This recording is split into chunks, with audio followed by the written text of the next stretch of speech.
और एक ही वही काम करता है, वही परिणाम लाता है। एक अद्भुत और अप्रतिम शिव की शिष्यता का दान साहब श्री ने दिया है। जब उन्होंने शिव को अपना गुरु बनाया था, उनके मन में कोई विश्वास नहीं था, कोई श्रद्धा नहीं थी। बार बार उन्होंने कहा कि मैं उदाहरण स्वयं हूँ। तब भी गुरु ने मेरे जीवन में इतना परिणाम लाया। कारण क्या था कि बस मैंने जो कहा मैं उस पर खड़ा रहा। हम सभी जो साहब श्री के सानिध्य में बैठे हैं और ये जो हम आप सब मिलके बैठे हैं, इसका मूल कारण है कि शिव मेरे भी गुरु हैं, आपके भी गुरु हैं, सबके गुरु हैं। लेकिन इस कालखंड में सबके गुरु हो सके, जिसके कारण है हम उनके सानिध्य में उनके साथ बैठे हैं, यानी हमारे वरिष्ठ गुरु भ्राता साहब श्री। मूल कारण इस कालखंड में शिव की शिष्यता का जो विस्तारीकरण हुआ है, जो व्यापक हुई है, उसके मूल कारण इस जगत में हमारे वर्ण गुरु भ्राता और उनके सानिध्य में बैठे हुए सिर्फ शरीर से ना, मन से भी हो, हम इसी की कामना करते हैं। यह उपवन है हम सबका घर, क्योंकि अगर साहब मेरे तो उनका घर भी मेरा। कहते हैं कि अगर राजा अपना हो जाए तो उस राज्य का हर चीज, राज्य की हर चीज अपनी ही हो जाती है। महादेव अपने तो पूरी दुनिया अपनी, साहब अपने तो पूरी दुनिया अपनी। ये जगह जहाँ आप बैठे हैं वो भी आपकी। और इस स्थान पे जब भी हम और आप आते हैं, मन से आए चाहे शरीर से आए, तो एक ही कामना करते हैं कि आपने जो चाहा है, आपकी चाहत में जो बल है, वो चाहत और उस चाहत का बल भी हमारे हृदय में भी आह्लादित हो, हमारे हृदय में भी दृढ़ हो, मजबूत हो, ताकि हम सब भी अपने अपने जगह पे जहाँ भी हम जाते हैं अपने गुरु शिव का काम कर सकें, जैसा साहब ने चाहा है उसके अनुसार। क्योंकि सबसे महत्वपूर्ण यही होता है कि उन्होंने जो चाहा, क्या हम आप उनके अनुरूप काम कर रहे हैं। काम मतलब जब हम कहते हैं गुरु का काम, तो पहले लोग पूछते हैं कि शिव ही गुरु क्यों है, और अगर भाव से ही शिव गुरु होते हैं तो इस पे आपने साहब की चर्चा बहुत बार सुनी होगी कि क्या भाव होगा तभी शिव गुरु होंगे। और साहब श्री कहते हैं कि आपके अंदर मान लीजिए भाव है, लेकिन अभी अभी आपने जिससे बात की, हर दिन हम लोग किसी न किसी से बात करते हैं, हर पल, हर क्षण, हर दिन कितने लोगों के नामों की घोषणा होती है। साहब श्री कहते हैं कि क्या जिससे आपने बात की है अभी, उसके अंदर भाव है, आपके अंदर भाव है, ये माना, लेकिन अभी अभी आपने जिन लोगों से बात की है, हो सकता है उनके अंदर महादेव के लिए वो शिष्य भाव ना हो अभी। क्या उसके परिणाम होंगे या नहीं होंगे? क्योंकि शास्त्र तो आज तक यही कहते रहे हैं कि भावेन लभ्यते देवता, भावेन देव दर्शनम। भाव से ही देवता लभ्य होते हैं और भाव से ही उनके दर्शन भी होते हैं। तो शास्त्र तो ये कहते रहे, लेकिन क्या शिव शिष्यता में भी ऐसा ही लागू होता है? क्योंकि देवों के देव महादेव हैं, तो देवता तक के लिए तो ये जरूरी है, लेकिन जो देवता का भी देवता हो उसके लिए क्या जरूरी है?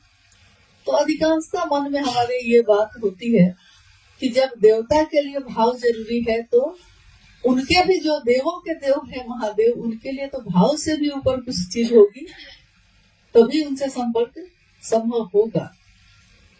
गुरु के रूप में साहब कहते हैं कि गुरु के रूप में वो शिव, जरूरी नहीं कि आपके अंदर भाव हो। आपने जिससे अभी अभी कहा है, उसने शिव को अपना गुरु बनाया है, लेकिन उसके अंदर वो भाव नहीं जो आपके अंदर है, जो आप जिस भाव के अंदर आके आपने उससे बात की है।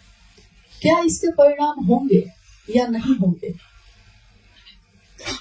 लेकिन साहब कहते हैं कि इसके परिणाम होंगे, क्योंकि गुरु के रूप में वो सिर्फ आपके भाव पे नहीं उतरते, आपके विचार पे भी उतरते हैं। शिष्य का जो मानसिक स्तर होता है, गुरु उसके स्तर पे उतरते हैं। और मानसिक स्तर हो सकता है कि उसका कुविचार भी हो सकता है अर्चना का भाव ना हो सकता है अपशब्द का भाव हो, ये भी हो सकता है। लेकिन गुरु के रूप में वो कुविचार के तल पे भी उतरते हैं। ये मात्र गुरु और शिष्य परंपरा में ही हो सकता है। ईश्वर के रूप में, पूजा पद्धति के रूप में आप महादेव से नजदीक होते हैं, हम सब पूजा अर्चना करते हैं, मनोकामना मांगते हैं, मनोकामनाओं की पूर्ति होती है। लेकिन उसके लिए हम कभी भक्त बन के जाते हैं, कभी याचक बन के जाते हैं। लेकिन शिष्य के रूप में हम कुछ भी नहीं आता तब भी जाते हैं। और जब शिष्य बनते हैं तो ये तीनों सूत्र जो हमारे आपके जीवन में है आज, जो जिसका निरूपण साहब श्री ने किया है, इसमें पहला सूत्र ही ये कहता है कि दया की याचना करनी होगी। दया की याचना का अर्थ ही होता है कि शरीरधारी गुरु या सदगुरु में तो कुछ साधन से काम चल जाएगा, मंत्रों के जप से काम चल जाएगा।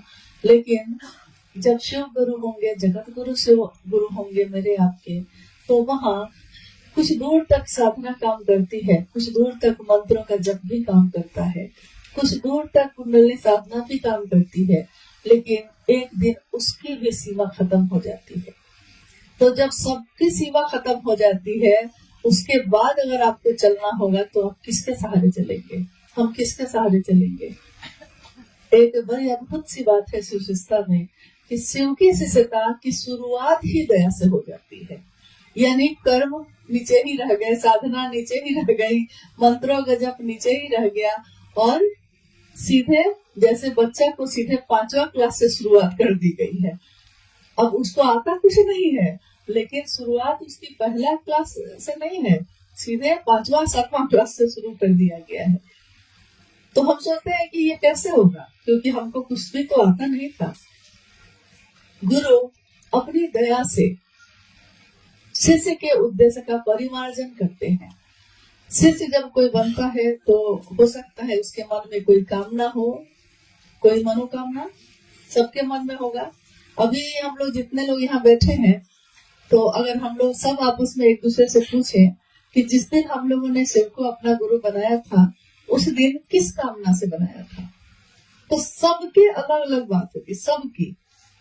लेकिन आज 2 साल, 5 साल, 10 साल के बाद भी क्या वही कामना है जिस कामना से हम लोग बनाए थे महादेव को गुरु?